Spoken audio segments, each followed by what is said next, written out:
So in this video, I'm going to discuss what does an occupational therapist do. So for many people, their only experience, and as mine was before I went into the classroom, was an occupational therapist who worked with my granddad when he was taken to hospital at an elderly age, and that person assessed whether he could lift a kettle, whether he could use the bathroom independently, whether he could move around the house. And obviously that's totally inappropriate for a school-aged child for most children. So what does an occupational therapist do for a child at school age? And they can work with children right the way through to year 12, depending on their needs. So one of the things that they work on is fine motor skills and gross motor skills. So if I don't have the gross motor skills, I don't have the core strength and the shoulder strength, I find it really hard to sit at my desk, and I'll sit there like this and I'll slop all over the floor and I might roll around on the carpet. So I need to work on my core strength, and that's something that an occupational therapist or an OT can do. They also work on the fine motor skills, those fine muscles that are in your hand that impact your ability to hold, to cut, and then to be able to write. And writing in school is something that we really rely on, and if students can't write, it's actually really quite a problem. So they work with children to improve their handwriting, the correct letter formation, but also the muscles that are needed to hold the pencil and then to be able to control that pencil and write at a reasonable speed. However, for some children, writing at a reasonable speed isn't something they're going to be able to achieve due to their difficulties. So occupational therapists can also work on students on typing skills and keyboarding skills, which often you might start in as early as year 2, depending on the child's needs, so that when they get to a level where they need to write an extended amount, that their typing skills are in line with what they're thinking, so that they start those typing skills early in preparation for later on.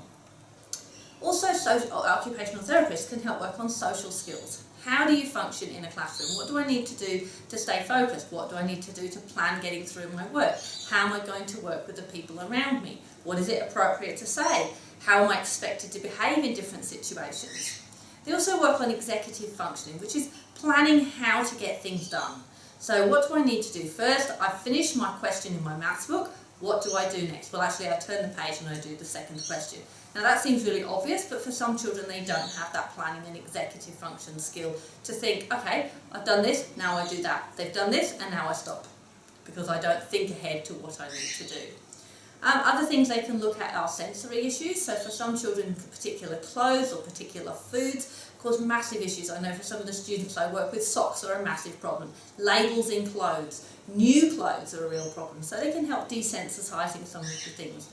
And again, around food, some children I work with, particularly children on the autism spectrum, are very focused on white, crunchy foods because they know exactly what they're going to taste like every single time. And they're very resistant to try something that tastes a bit different or looks a bit different.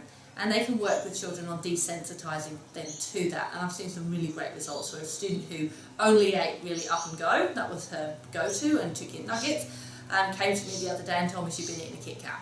Now for her that was a huge step, not the healthiest step, but for her that was a huge step towards eating like a normal child. So there's lots of things that these occupational therapists can do to support your children. So if you're looking to contact an occupational therapist, talk to your school, talk to your GP.